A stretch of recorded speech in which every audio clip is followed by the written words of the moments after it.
Mashable is a partner of FM's, and Adam is going to introduce his panel. Great. Thanks, Welcome. John. It's all yours. Thanks. Afternoon, everybody. Our panel's on measurement and monitoring. With that, I'd just like to welcome our panelists to the stage. First, we have Doug Chavez, Senior Digital Marketing Manager for Del Monte Foods.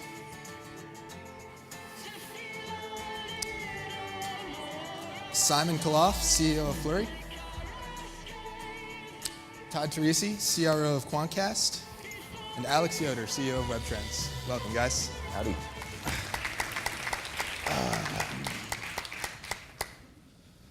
So I heard John teasing my question in the last interview. Simon, I'd like to start with you. Your company kind of came under heat from Steve Jobs last week, who basically said the reason that developers can no longer capture device data is because your company kind of reported on the iPad back in January before it was even a confirmed device. First off, what's your response to his comments, and how are you adjusting your business in light of it? Sure. We've seen it like everybody else. So obviously, Apple, by the voice of their CEO, was pissed off. So, you can argue that they have the reasons to be pissed off. So our business is definitely not those marketing pulses that we put out. So the report on the iPad was more of an overzealous marketing stunt. And we did apologize to Apple for that. At the same token, we did apologize to Google when we put the report on the Nexus One. So, that's not the core business for Flurry. Now, Apple's response is restrictions on what data you can collect from devices. I think Apple knows, and every marketing person knows, that without data, and I guess all of us are here, there's not much you can do. So we will adjust our business, and we have, in two ways. The first thing is we will restrict the device information we collect from Apple devices, so we will not be in a position to know even if there's a new device being tested. So that issue is gone. The second issue that's important to Apple, equally important to us, is privacy of consumers. And we did announce our Privacy First initiative. And that's a complete white hat approach with consumers, which is telling them exactly what we're doing all the time. So whether in the data collection stage, they can opt out, they can decide what kind of data they want collected, but at the same time, at the ad targeting stages. Whenever they see an ad that uses our targeting technology, they will see the data we have on the consumer, and they can wipe it out. So, for example, you're seeing this ad because you reside in the United States and you like lifestyle and you like sports. If you like this data gone, then you can take it out. So that's kind of the steps we've taken. Right. Now, Alex, your company wrote a response to it on your blog where you said you're in violent agreement with Apple about mobile analytics. Do you want to kind of articulate that position for some of those in the room that might not have read it, and also kind of talk a little bit about, if you're concerned over the amount of power that Apple might wield here and what it might mean for your company in the future? Yeah, I think the center of the focus from the standpoint of our blog really was to say all of our contracts with our customers state specifically that we will not share, it's the customer's data. We're not going to share the data outside of our own systems. We agree with Apple in the context that it ultimately is, the data is owned by the brand, and the consumer should have an option to opt in or opt out based on that. Now, Todd, what about your standpoint, kind of as another analytics company? You guys aren't necessarily in mobile per se, but what's kind of your view on Apple and kind of the power it's exerting here? Well, I guess it's an enviable position to have a platform that's so successful, right? And I think, anyone who exists in that position who, I was impressed last week when I saw Steve on the stage down at D, he has such a passion and focus on the consumer that I think he's thinking about it exactly the right way. Is he wants to make sure that the consumer has the best experience possible, and he's not saying that, at least what I read from and hearing him, he's not saying that very explicitly. The consumer, is ultimately the person who needs to decide, right? The consumer needs to decide what they want to do. Now, I think there's some examples where that works, some examples where that doesn't work. I think, provision of services by a portal based on what it knows about consumers, is an important thing for the industry. The ability to deliver great content, and it's an important thing for consumers to be able to deliver that great content without the consumer explicitly saying yes or no, I think is an important thing for our industry. And I think there's, privacy plays an important position. We need to treat it very sacredly, but at the same time, we need to be careful not to harm the ultimate evolution of the web, which is to provide great targeted content, whether that content is actual physical content or advertising to consumers. Sure. But let's take iAds, for example, though.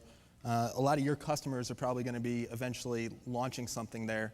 How are you going to support them? And are you concerned in any way about Apple maybe outdoing you in terms of what they can provide and as far as analytics go? We can start with you, Alex. I mean, I think that there are always risks in any marketplace. Obviously, Google has a free solution. We confronted that a couple of years ago, and I think theoretically Apple could probably do a lot of different things if they chose to. I don't believe fundamentally that that's at the core of their business or their interests. I mean, candidly, our biggest customer is Microsoft, and the reason that Microsoft is a customer of Webtrends is because they can't do at scale what we can do. We don't solve every problem, but we solve the problem of collecting massive quantities of high cardinality data and deduplicating individuals across different digital platforms. So, I mean, it would be, I think, naive of me to sit here and say I'm not at all concerned about Apple, but I think in fact, Apple has a lot of opportunities that are significantly more profitable, particularly in advertising and the promotion of some of their other platforms, that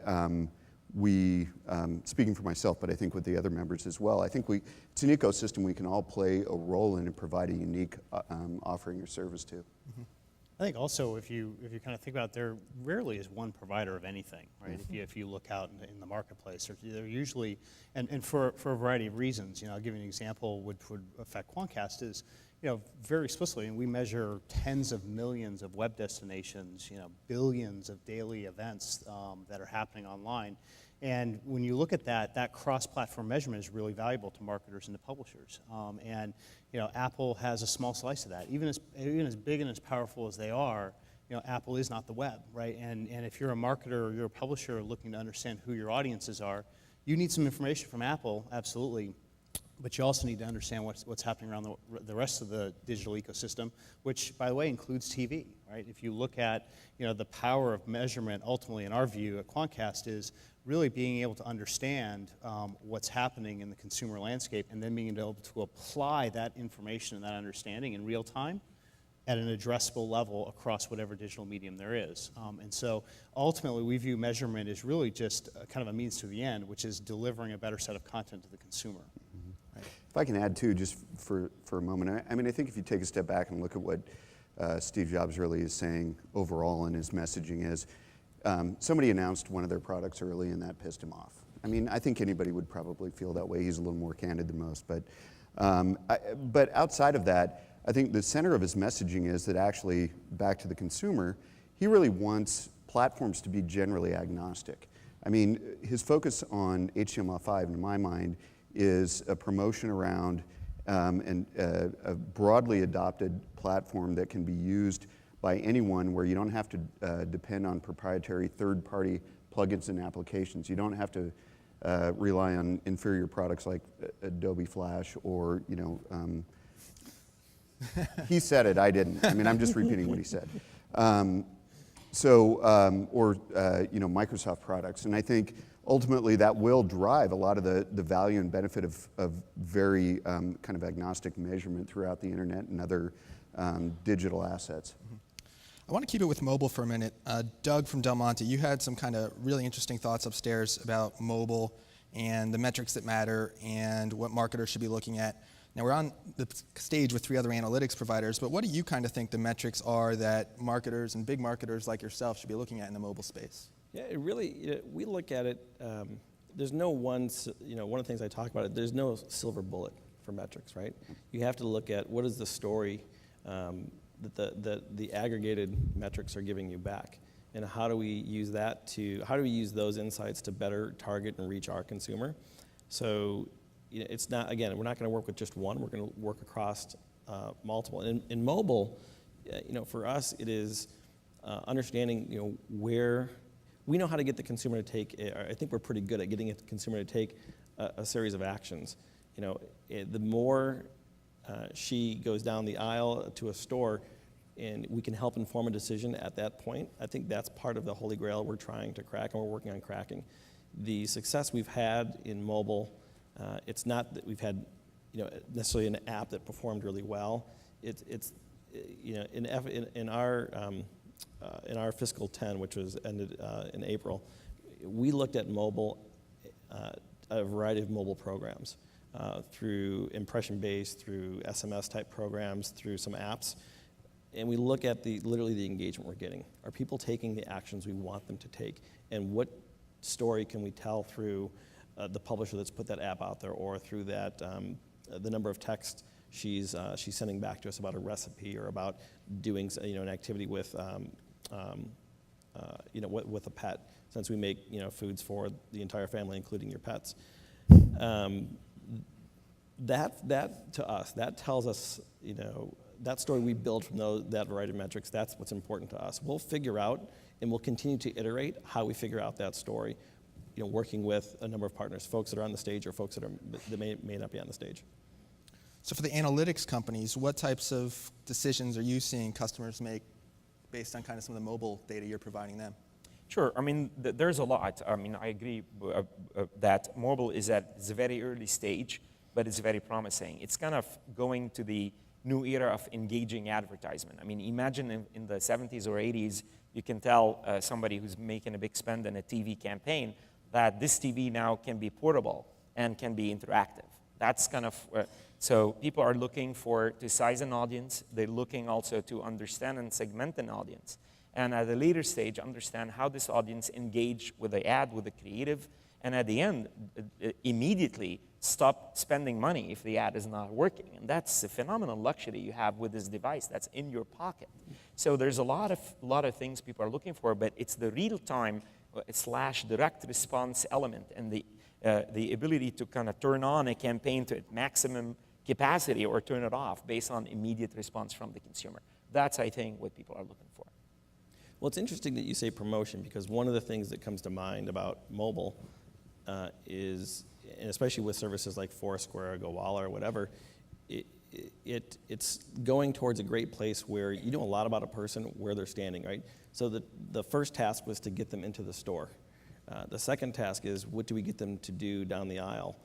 And if you take into consideration the data we can gather from some of the services these guys are offering, to the type of services, let's say like a Sticky Bits offers in the aisle, that starts to get down. If you think about mobile from just a promotion standpoint, it's an ultimate playground to do a lot of testing right now while it's still very nascent.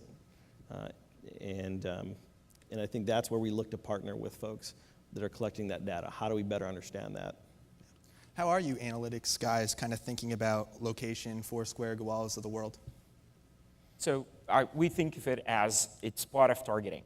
There's a lot of excitement about these services. The self-reported location is interesting, but it's part of an overall audience segmentation business. Some people look at color of skin. Some people look at language. Some people look at the demographics. So location is one element of this whole audience segmentation business. So, and that's what I think marketers are looking for. Show me, tell me what this audience looks like, and tell me how it's engaging with my advertisement.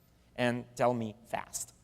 There's a time and a place for it. And I think what we see is, as you look at campaigns, and I think people are familiar that we do a lot of heavy lookalike modeling of various different advertiser audiences. They engage us to build out custom audiences for them. And when we do that, what we see really the main drivers of very specific audiences, someone scheduling a test drive in a car, someone who's interested in a Wii versus someone who's interested in a PlayStation, maybe on a large retailer sites.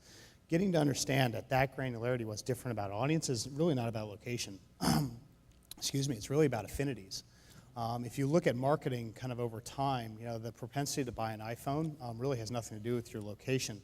There might be some major markets where they're going to pick up more devices than other markets, but in general, the desire to own a smartphone have much more intrinsic traits and much more kind of what I would call small but very powerful affinities that define whether somebody's going to purchase an iPhone or any smartphone for that matter.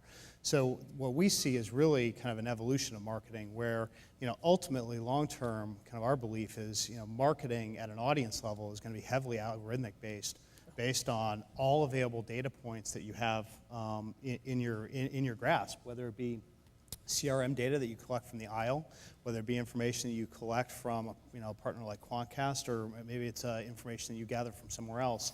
That information is used in the aggregate is what's going to ultimately define who your best customers are, and finding more people like that is ultimately where we think marketing heads long term. Alex, do you have any thoughts on that? Yeah, I mean, I think, for instance, there's not a single answer for any question, obviously, but depends quite a bit on the vertical that the company's in. Coca-Cola, for example, is one of our customers, and they're using us currently for not only the measurement of their websites globally, but also mobile and Facebook measurement. And I think, generally our focus is to try and help our customers. It's similar to what they've been talking about, but help our customers be able to find the continuity and the similarities between different points of interaction across all the disparate digital touch points.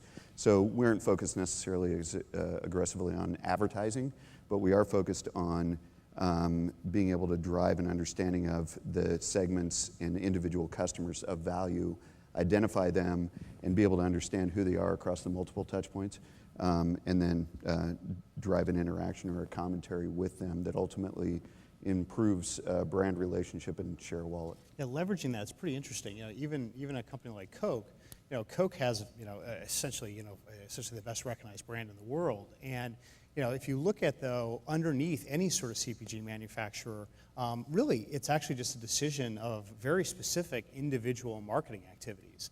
The difference between Coke is different than the marketing of Sprite, is different than the audience that might be interested in the new sports drink that they have coming out to the market. And it's really about understanding audiences at that level at which you want to create a transaction, whether that transaction is just share of mind or that transaction is a coupon or ultimately purchasing something at checkout. It's really about, I'd be interested, Doug, in your point of view in terms of how you guys think about individual brands, because you're not marketing Del Monte, you're marketing very specific individual brands to unique audiences. Sure. Someone who's out there buying, something like our refrigerated produce looks very different from someone who's in the aisle in the center store buying Milk-Bone, right? We happen to make both products. When it comes to how we go about and we reach those people, we look at using things like Quantcast and others to what is the look-alike modeling? What is the attitudinal, or we look at behavioral targeting to try and figure that out. I think Todd, earlier to your point, can you boil that down to where this is heading, which is towards algorithmic marketing? And I think that right there, that fundamentally changes the ballgame for a lot of folks who are marketers, especially someone in a CMO role, where you need to be very facile in understanding how to read and interpret. Interpret is the big piece, right? The massive amount of metrics that are coming your way, and figure out what the signal is from all the noise. Yeah, and that's something we spend a lot of time working on figuring that out through collecting data through our dashboard system. Yeah, and it's not to say that the whole creative process is going away. The creative process will be informed by data, and ultimately those great ideas are still going to carry the day to get into the hearts and minds of consumers.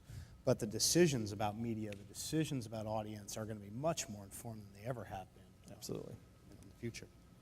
Right. An important piece of that is obviously social, which we haven't really talked about yet directly. What do you guys kind of think of engagement? How are you guys looking at it? How do you measure it? And what metrics do you really think matter in the world of social media? Well, we could start with the brand. Yeah.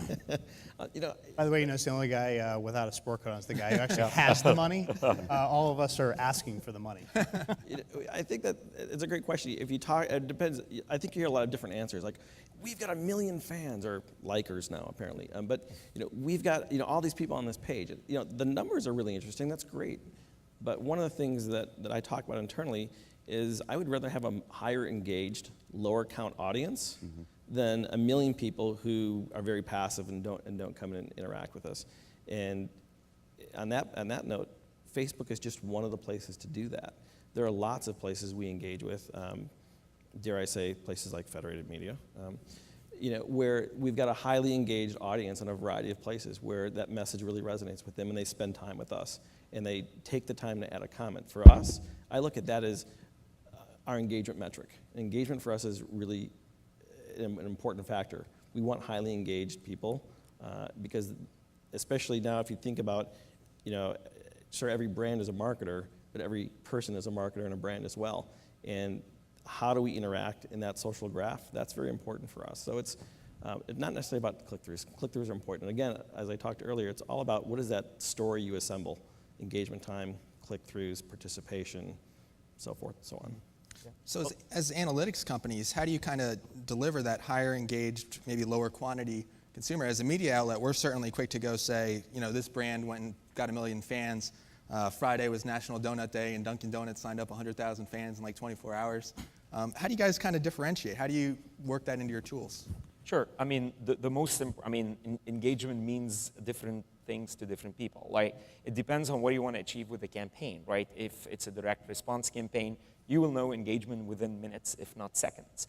If it's a brand campaign, it's hard to define engagement. You can do A/B testing of creative around the brand in matter of hours. I mean, coming back to the social media, I think a lot of our customers are using the social graph as a survey mechanism, versus launching a brand campaign on Facebook. They just use the social graph to survey an audience and understand what their interests are, and then once they understand the interests of that segment, then they go somewhere else to advertise to that segment.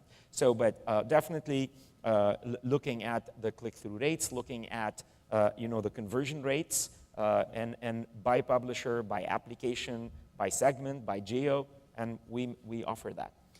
One of the other things I go back to is it starts back with these guys and our agency partners pushing back at the brand marketers who are saying, I want a Twitter. What's our Twitter strategy? Twitter isn't a strategy, right? It's a tactic. So I think one of the things that makes this whole process work are clearly defined objectives and strategy. There are a lot of marketers who go into it who think they've got a clear strategy, and it's really just a list of tactics. And then when it comes down to collecting and analyzing the data, like, well, that's not what I thought I was going to get. But they didn't know what they were trying to get in the first place. Our marketers treat it as another event. So an example, your Dunkin' Donuts one is a great example. So someone's signing up for their rewards card or building a donut or whatever it might be. That's an opportunity to understand the consumer, right? And that's an opportunity to understand what's different about the person who engaged with the rewards card versus someone who was building the donut and submitting for that. So those are examples where you can really start to understand your best audiences. If that's what you determine your best audience to be, it could be what's the difference between a sedan, right, a high-end luxury sedan versus the middle tier, kind of middle of the road, like a 7 Series versus a 5 Series, right? So that's starting to understand that and starting to figure out, wow, what's the difference between my consumers? That's how we typically engage with folks to help them understand those nuances about the audiences. I'd add as well, I think it's actually naive to kind of talk about it, and traditionally Webtrends has always been an analytics firm, but to talk about it in the context of just analytics. I mean, it's an ecosystem that has to include, at minimum, analysis and optimization. I mean, fundamentally, I don't think that the end goal or the desire of marketing has changed at all. But the common theme that you hear, Todd was talking about algorithmic learning. What feeds algorithmic learning is testing, ultimately, and through testing, being able to gather information and more rapidly make decisions. And so, what has changed, I think, about marketing, and it provides a unique opportunity, is to be able to more quickly and accurately define these audiences and segments by testing the content in whether, it doesn't matter if it's Facebook or if it's Twitter or whatnot, learn from it, measure what you're learning, and then iterate on it. And it's a very different model from kind of the big launch of 15, 20 years ago, where we're going to run 2 campaigns all year. It's a constant iteration, learning, adjustment, and modification process. And I think ultimately, to be able to do that effectively, you have to have the data in a single place, and you have to have the data in a place that's very portable so it can integrate with other systems effectively. I think it's a really important point for both publishers and marketers, because if you try to decouple and unlink kind of data from content, you really end up with a inferior result. Yep. What we have found is that people who integrate and really very specifically have content and data put together in the ad server, in the web server, whatever you're using, you get a much better result, much more rapid testing, a very strong ability to optimize. I think it's a fantastic point. I don't think a lot of people are thinking about it that way yet. I think people say, I'll buy my data, now let me buy my media, but ultimately they work best together when the decisions are made in real time. Do you guys have some, perhaps customer examples or case studies kind of from that optimization standpoint in social? Because I think that's what's kind of missing sometimes. Sure. Yeah, I mean, I can give you very specific examples where we've seen advertisement work effectively in an experience of an application or a publisher. Like a lot of the new game, like the free-to-play gaming guys who do have some virtual currency, I mean, rather than putting what I would refer to as a dumb ad, like that will annoy a consumer or a gamer, you make that, that ad part of the experience of the game. Like, for example, if you take that survey or if you go and test drive the new Jeep, you're going to win 10 tokens or some Farmville, whatever the Farmville currency is. And we've seen the engagement on those much higher, the click-through rates 10x what do you do with some branded advertisement. And a lot of people kind of thank the advertiser for winning that extra fluid or extra fertilizer. So that has a much stronger brand appeal to consumers. So we've seen a lot of things. The other one is people tend to like the brands their friends like. So that's another, it has limited distribution, because if you look at it, all our social graphs are like maxing out. I mean, okay, you've reached all your friends in high school. So it has limited but interesting appeal. So that's, I mean, a lot of the gamers that are our customers are using that. We have example where when you, again, back to this marrying of data and content, we have a major insurance company who is using us, where they're very, very focused on understanding the person who's purchasing a specific policy. And when they do that, they create the profile, they find the people who have very similar attributes and traits, their lookalike model essentially, and they use that for marketing, so very explicit delivery just to those people. They're showing right now on a campaign that's been running for, now a good 6 months straight, because what we find is over time, the models just get better and better and continue to learn. They're coming in roughly 40% below their CPA target, and we're in the what I'll call the top 2 of performing partners for them. So, and what I mean performing partners, Quantcast is not a media company, obviously. We provide data for media companies to use in making better decisions about how they serve ads. I think one of the interesting things here is that, if you look at this, the software development is what we have here, right? And what makes good software development, part of it is, there's several things. One of them is something they've all mentioned, it's the iteration, right? I think part of the deal you have to make as being a marketer, especially in the digital space, is know that as a marketer, you've got to iterate what you're thinking as well of how you track things. And there are a lot of folks out there who look at the same way of measurement, and they don't really iterate the way they think about that. And I think what that does is it puts pressure on a lot of folks, at all the stakeholders, whether it's your agency partners or whether it's how you manage internally, but certainly on the folks you're looking to get that data from. If you don't, as a marketer, iterate the way you think about how you collect and look at data, I think you're only doing half the job. Collect, look, and use. And use, of course, right? Yeah. This is a very good point. I mean, what we're seeing is something very interesting. Like, we'd work with folks who are going to make, multi-$100,000 or even $1 million campaigns.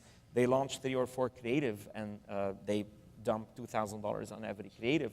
And then within hours, they decide which one is doing the better in that audience, and then they put all their money behind them.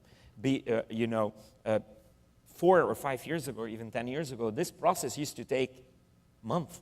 But by the time you hire an agency that does consumer surveys, you use the creative, you test it, And then you rely on basically folks picking up the phone and calling, did you like that campaign?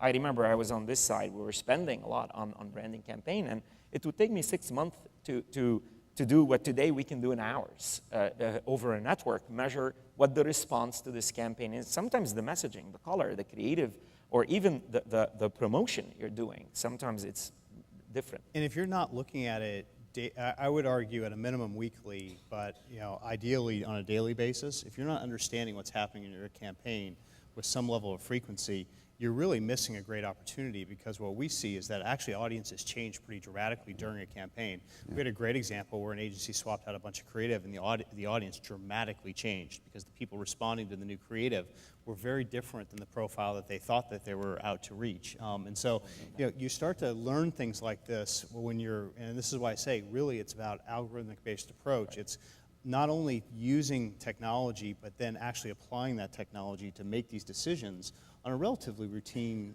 basis. So we're under 5 minutes, so if anyone in the audience has questions, if you get to a mic and you guys can finish your point.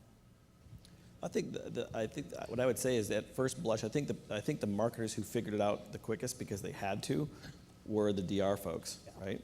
They, when I was on the Yahoo side, there were some DR folks who knew our data better than we did on an hourly basis, and they would change creative, change placement.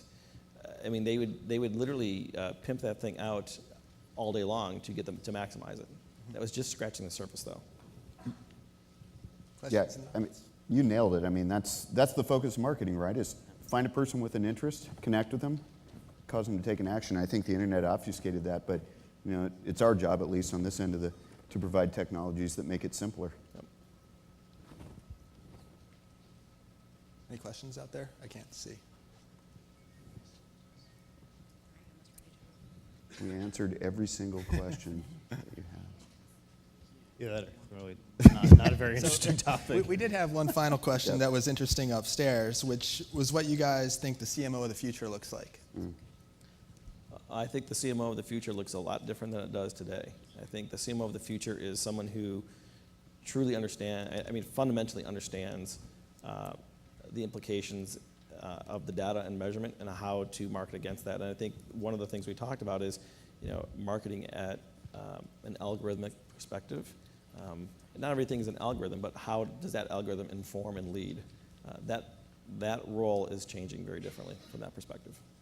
I believe the CMO is going to be like the command and control center with a big radar, understanding what all the campaigns are doing. Doesn't mean they're going to run campaigns or run it from the radar screen all the way to the consumer, but it's a necessary tool that they'll have to measure the success of every campaign. I guess I could see a day where the CMO actually is driving insights back into the supply chain that's ultimately affecting the production process, right? If you think about the types of data that's available coming out of the checkout stand, the type of information coming out of online and digitally enabled campaigns where you're understanding the type of consumers that are engaging, I think ultimately all of this data can be piped right back into the entire organization to make better decisions on inventory to staffing, et cetera. So I think it actually, that person, the person of the past, which was primarily kind of set it and forget it, build great creative and move on. I think it's got to be a combination now of build great creative, understand how algorithms work, and then understand how to apply all of those in real time to make decisions that affect the long-term strategy. I think as part of ensuring they deliver on that, it's looking at your internal systems and making sure that, set it and forget it. A lot of people set their data warehouse and forget it, how they analyze it. If you don't iterate that back end, your front end's going to have a much harder time performing. Yeah, the only thing I'd add, and to a certain degree, it's kind of a culmination of what they said, I think. But, I think, for instance, at our company, I see this happening where we definitely adopted agile development a couple years ago. But it isn't acceptable to be agile only in development. We have to embrace that in every single part of our business. And so I think it's hard for me to really identify specifically the CMO is going to be more mathematically focused or more statistically based or information focused. But I can say, I think, and the speed of information transfer, the speed of data and identifiable statistics is going to require each department in an organization to interact much more effectively, communicate more effectively, and be more agile and allow a lot more overlap. Similar to what they were saying, I mean, the CMO will be able to drive insight into production back at the plant, but also they're going to have elements of finance that are required of them for oversight and things like that as well. So it won't matter as much what your title is, it'll matter how quickly you can drive change and take leadership within your own organization. Great. With that, thank all of you guys so much for joining me up here. And